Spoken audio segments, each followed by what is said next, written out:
हाय, आप लोग का दोस्त वहीद अहमद एक दफ़ा फिर आपकी खिदमत में। आज हम डिस्कस करेंगे पार्टिकल्स की एक और क्लासिफिकेशन। लास्ट लेक्चर्स में हम बात कर चुके हैं कि मैटर पार्टिकल से बना हुआ है।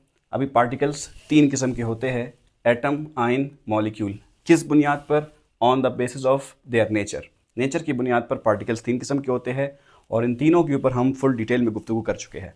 आज हम बात करेंगे पार्टिकल्स की एक और चौड़ी सी क्लासिफिकेशन।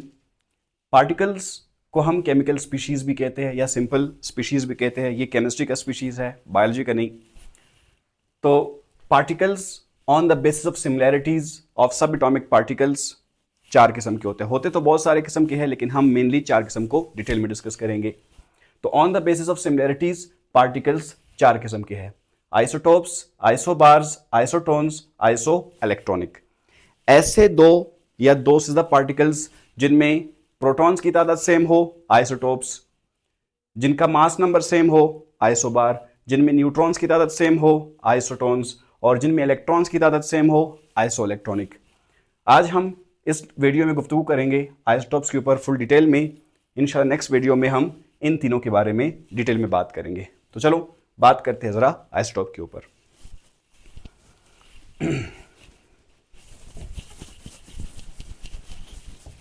ये आइसोटोप्स क्या होते हैं, आओ जरा डिटेल में डिस्कस करें।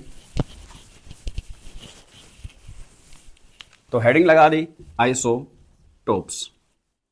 सबसे पहले इस लफ्ज का लफ्जी मतलब सीखे। आइसो मीन्स सेम एंड टोप मीन प्लेस। अभी इसको आइसोटोप क्यों कहते हैं और सेम प्लेस का मतलब क्या है, अभी हम थोड़ी देर में गुफ्तगू करेंगे। ये आइसोटोप्स होते क्या है? एक ही एलिमेंट के ऐसे एटम्स जिनका एटॉमिक नंबर सेम हो लेकिन एटॉमिक मास डिफरेंट हो, ऐसे एटम्स को हम आइसोटोप्स कहते हैं। यानी कहना क्या चाह रहा हूं, सपोज करें मैं यहां पर कुछ एटम्स बना रहा हूं। ये एक एटम है, इसके न्यूक्लियस में एक प्रोटॉन, शेल में एक इलेक्ट्रॉन। हर वो एटम जिसमें एक प्रोटॉन हो उसे हम हाइड्रोजन कहते हैं, तो ये हाइड्रोजन है। अच्छा, इसका एटॉमिक नंबर क्या है? जवाब है 1। इसका एटॉमिक मास क्या है, यानी कि मास नंबर क्या है? एक प्रोटॉन है, न्यूट्रॉन कोई भी नहीं है, तो इसका मास नंबर भी 1 है।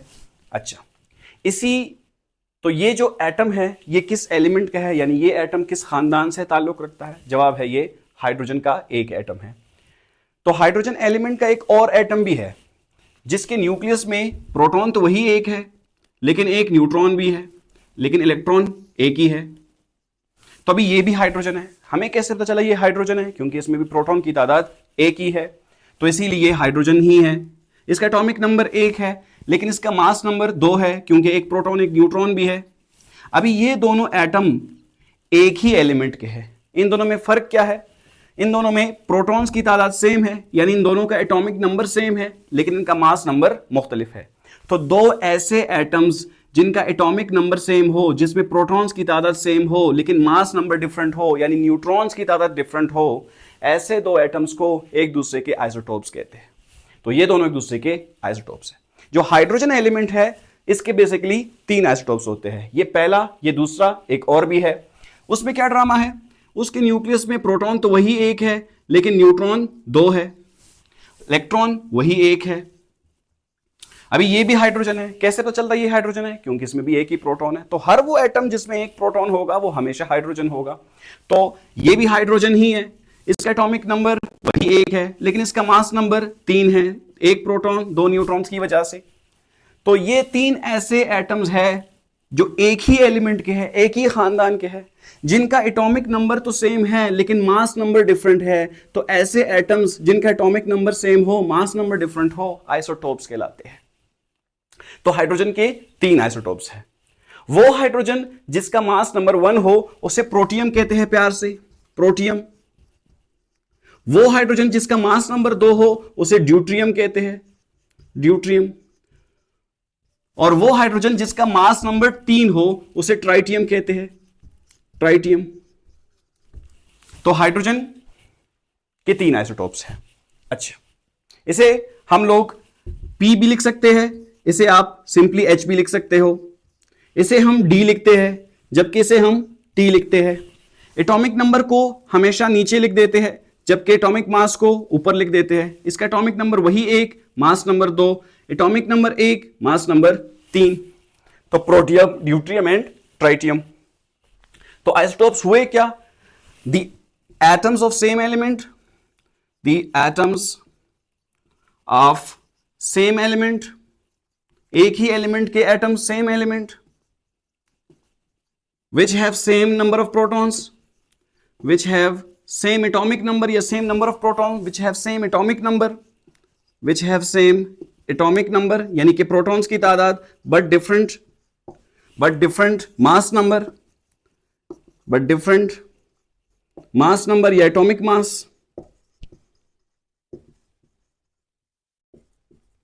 are called isotopes। अच्छा, तो इनको आइसोटोप्स कहते क्यों है, वजह क्या है इनको आइसोटोप्स कहने की? अच्छा, अगर मैं आपसे कहूं कि बताओ पीरियोडिक टेबल में जो हाइड्रोजन मौजूद है वो ये वाला है, ये वाला है या ये वाला है, तो इसका जवाब है पीरियोडिक टेबल में जो हमने एलिमेंट्स की अरेंजमेंट की है वो उनके एटॉमिक नंबर्स की बुनियाद पर की है। यानी हाइड्रोजन, ये तीनों हाइड्रोजन्स पीरियोडिक टेबल में एक ही जगह घेरते हैं। यानी पीरियोडिक टेबल की अगर शक्ल बनाई जाए, ये पीरियोडिक टेबल की आसान सी शक्ल है, यह आसान सी शक्ल है पीरियोडिक टेबल की, और हाइड्रोजन की जो पोजीशन है वो यहां पर है। ये वाला जो हाइड्रोजन है वो इसको भी रिप्रेजेंट करता है, वो इसको भी रिप्रेजेंट करता है, वो इसको भी रिप्रेजेंट करता है। क्यों रिप्रेजेंट करता है? क्योंकि तीनों हाइड्रोजन्स का एटॉमिक नंबर सेम है और पीरियोडिक टेबल में जो एलिमेंट्स की अरेंजमेंट हुई है वो उनके एटॉमिक नंबर की बुनियाद पर हुई है। इसीलिए ये वाला जो हाइड्रोजन है वो इन तीनों को रिप्रेजेंट करता है। यानी ये तीनों के तीनों पीरियोडिक टेबल में सेम जगह घेरते हैं। क्योंकि ये पीरियोडिक टेबल में एक ही जगह घेरते हैं इसीलिए इनको कहते हैं isotopes. Iso means same, top means place. यानी why are they called isotopes? इनको आइसोटोप्स कहते क्यों है? Why are they called isotopes? इनको आइसोटोप्स कहते क्यों है, वजह क्या है इनकी आइसोटोप्स? तो रीजन है इसका, answer is because they occupy same position in the periodic table. Because they occupy same position, same position या same place in periodic table. ये पीरियोडिक टेबल में चूंकि सेम जगह घेरते हैं इसीलिए इनको हम आइसोटोप्स कहते हैं। ओके, अभी सबसे इंपॉर्टेंट बात, हाइड्रोजन के 3 आइसोटोप्स है। अभी इन तीनों में क्या क्या चीज सिमिलर है, क्या क्या चीज डिफरेंट है, आओ थोड़ी सी बात इनकी कर लेते हैं। लगाओ इसकी तस्वीर जी, मिट जाए। ओके, तो let us talk about the similarities and differences. Okay, तो ये वाला हाइड्रोजन का नाम क्या था? प्रोटियम। हाइड्रोजन H11, इसका नाम था प्रोटियम। अभी इन तीनों में क्या क्या चीज सिमिलर है और क्या क्या चीज डिफरेंट है, आओ थोड़ी सी बात इनकी कर ले। तो सिमिलरिटीज लगा दो जरा, सिमिलरिटीज यानी इन तीनों में क्या चीज सिमिलर है? तो पहली बात, इन तीनों में प्रोटॉन्स की तादाद सेम है, यानी सेम नंबर ऑफ प्रोटॉन्स। पहली बात, सेम नंबर ऑफ प्रोटॉन्स, और प्रोटॉन्स की तादाद को हम एटॉमिक नंबर कहते हैं। तो हम दूसरे अल्फाजों में कह सकते हैं कि तीनों का जितने भी आइसोटोप्स हैं उन सब का एटॉमिक नंबर सेम होता है, यानी कि सेम एटॉमिक नंबर, यानी कि same value of Z, same atomic number. अच्छा, और क्या चीज सिमिलर है? क्योंकि प्रोटॉन्स की तादाद सब में सेम है तो इलेक्ट्रॉन्स की तादाद भी सब में सेम होगी। तो same number of electrons, same number of electrons, isotopes में इलेक्ट्रॉन्स की तादाद सेम होगी। और किसी भी पार्टिकल की जो केमिकल प्रॉपर्टीज होती है वो इलेक्ट्रॉन्स की वजह से होती है। क्योंकि इन सब में इलेक्ट्रॉन्स की तादाद सेम है इसीलिए इन सब की केमिकल प्रॉपर्टीज सेम होगी। अब वेरी इंपॉर्टेंट पॉइंट, यानी same chemical properties, chemical properties किनको कहते हैं? Those properties which are related to bond is called chemical properties. यानी अगर हम बात करें इन तीनों की, अगर ये बॉन्ड बनाना चाहे तो बताओ ये कितने इलेक्ट्रॉन शेयर कर सकते हैं? ये सब के सब 1 इलेक्ट्रॉन शेयर कर सकते हैं। अगर ये इलेक्ट्रॉन लेने पे आ जाए तो ये कितने इलेक्ट्रॉन ले सकते हैं? 1 इलेक्ट्रॉन ले सकते हैं। अगर ये तीनों की तीनों इलेक्ट्रॉन देने पे आ जाए तो तीनों के पास 1 ही इलेक्ट्रॉन होता है, तो ये सब 1 इलेक्ट्रॉन दे सकते हैं। यानी दूसरे अल्फाजों में कहना ये चाह रहा हूं कि इन तीनों की केमिकल प्रॉपर्टीज सेम है। ओके, तो ये हो गई इनकी similarities. Now let us talk about the differences. ये होगी similarities, let us talk about the differences. यानी अभी इनमें डिफरेंट क्या चीज है, डिफरेंसेस, आइसोटोप्स में डिफरेंसेस क्या है। तो पहली डिफरेंट बात, सब में न्यूट्रॉन्स की तादाद मुख्तलिफ है, यानी different number of neutrons, different number of neutrons, different number of neutrons. Neutrons की तादाद सब में डिफरेंट होगी, आप चेक कर सकते हैं। इसमें कोई न्यूट्रॉन नहीं, इसमें एक न्यूट्रॉन, इसमें दो न्यूट्रॉन्स, तो न्यूट्रॉन्स की तादाद डिफरेंट है। चूंकि न्यूट्रॉन्स की तादाद डिफरेंट है तो इसका मतलब है इनका मास नंबर डिफरेंट होगा। इसका मास नंबर 1, इसका मास 2, इसका मास 3, यानी कि different mass number, different mass number, different mass number, यानी कि डिफरेंट एटॉमिक मासेस। अच्छा, और मास क्या भला है? मास एक फिजिकल प्रॉपर्टी है। चूंकि इन सब का मास डिफरेंट है, इन सब का वजन डिफरेंट है, तो इसी वजह से इन सब के फिजिकल प्रॉपर्टीज डिफरेंट होंगे, यानी इन सब का मास डिफरेंट होगा, इन सब की डेंसिटी डिफरेंट होगी, और बहुत सारी चीजें इनकी डिफरेंट होंगी, यानी कि different physical properties, different physical properties, same chemical properties but different physical properties, physical properties. ये फिजिकल प्रॉपर्टी क्या है, इसके ऊपर इंशाल्लाह हम डिटेल में गुफ्तगू करेंगे। तो 3-4 सिमिलैरिटीज, 3-4 डिफरेंसेस, नोट कर ले जरा इसको। ओके, मिटा दूं, मिट गया।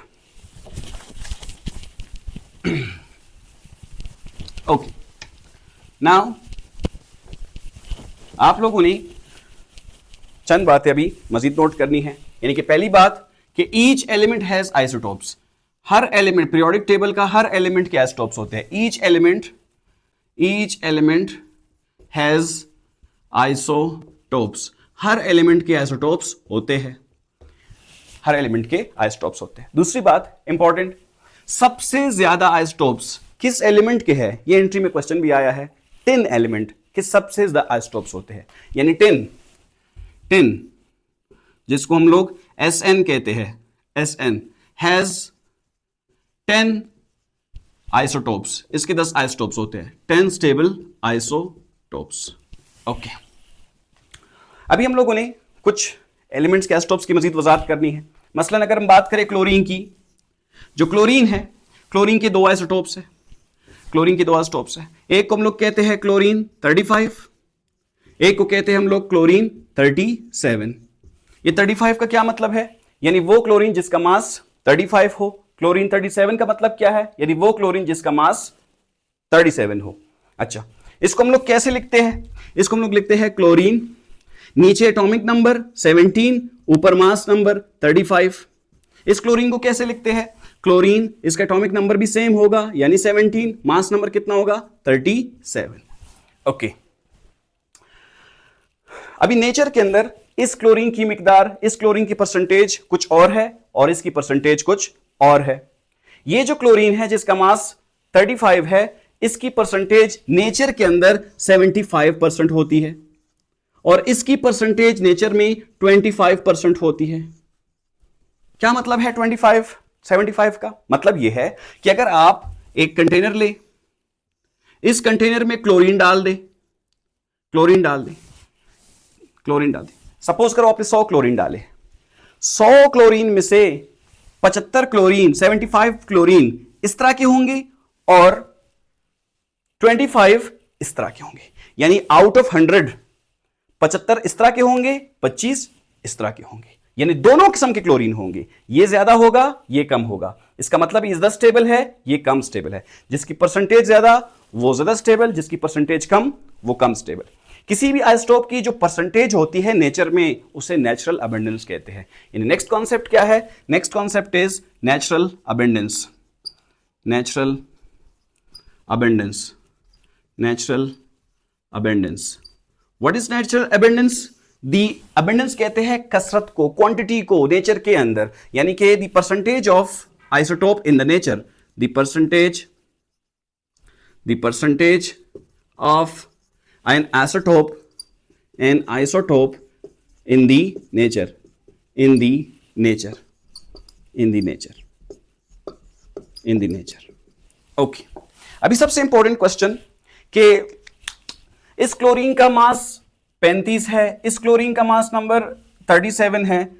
तो पीरियोडिक टेबल में जब हम इनका मास देखते हैं तो पीरियोडिक टेबल में एक ही क्लोरीन दिखता है, एक ही क्लोरीन दिखता है, और उसका मास जब हम लोग देखते हैं तो वो 35.5 होता है। अभी सवाल ये है, इसका तो 35 है, इसका तो 37 है, लेकिन पीरियोडिक टेबल में जो क्लोरीन दिखता है उसका मास 35.5 क्यों होता है? तो उसका रीजन क्या है, यानी इसका एटॉमिक मास 35 है क्यों? तो किसी भी एटम के एटॉमिक मास को हम निकालते कैसे है? जवाब है कुछ ऐसे, यानी कि atomic mass of chlorine, atomic mass of chlorine, इसको निकालते कैसे है? जरा फॉर्मूला चेक करें। हम इसके एटॉमिक मास को भी लिखेंगे, इसके एटॉमिक मास को भी लिखेंगे, इनका एवरेज लेंगे, जो जवाब आएगा वो कहलाएगा क्लोरीन का एटॉमिक मास। लेंगे कैसे? जरा चेक करो। यानी क्लोरीन की दो वर्जन्स है, एक क्लोरीन के दो आइसोटोप्स है। हम आइसोटोप्स को हम वर्जन्स भी कह सकते हैं, यानी एक एलिमेंट के मुख्तलिफ वर्जन्स आइसोटोप्स कहलाते हैं, मुख्तलिफ वर्जन्स। तो क्लोरीन के दो वर्जन्स है, 35, 37। अभी इसका मास निकालेंगे कैसे? जरा वो चेक करें।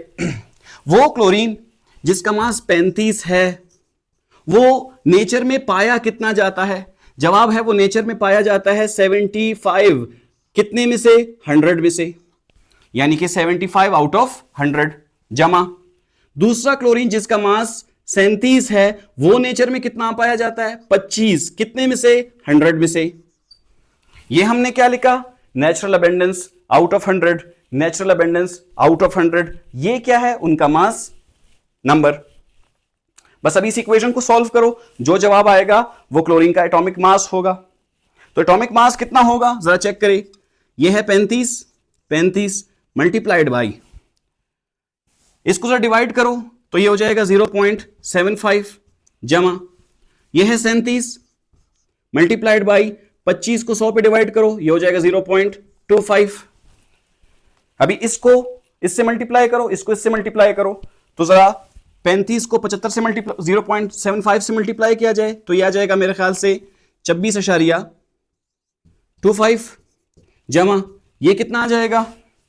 मेरे ख्याल से ये आ जाएगा 9.25। आप जरा कैलकुलेटर से इसको टैली कर लो। बस अभी इन दोनों मासेस को जरा जमा कर दो, तो इन दोनों मासेस को जब जमा कर दोगे ये आ जाएगा तकरीबन 35.5। लगा दो यूनिट AMU। तो ये क्या चीज है? ये जो आया है ये कहलाता है the average mass of isotopes, जिसको हम लोग कहते हैं एटॉमिक मास। यानी क्लोरीन का एटॉमिक मास कितना होता है पीरियोडिक टेबल में? वो होता है 35.5। आया कहां से और कैसे आया? अगर आप पीरियोडिक टेबल में एलिमेंट्स के मासेस को चेक करो, एटम्स के मासेस को चेक करो, तो वो हमेशा फ्रैक्शनल होंगे, पॉइंट्स में होंगे, अशारिया में होंगे। अभी होंगे क्यों? रीजन क्या है उसका? रीजन है कि हर एटम का, हर एलिमेंट के आइसोटोप्स होते हैं। उन आइसोटोप्स का जब हम लोग एवरेज मास लेंगे तो वो किस में आएगा? पॉइंट्स में आएगा। अच्छा, तो ये हो गई बात थोड़ी सी नेचुरल अबेंडेंस की, फॉर्मूले की। That's very important and that's all about the isotopes. उम्मीद करता हूं कि आइसोटोप के बारे में बहुत सारी बातें क्लियर हो गई है। बाकी 3 पार्टिकल्स के बारे में नेक्स्ट वीडियो में आपसे बात करेंगे। तो अभी के लिए इतना ही, मिलते हैं नेक्स्ट वीडियो में। Thank you.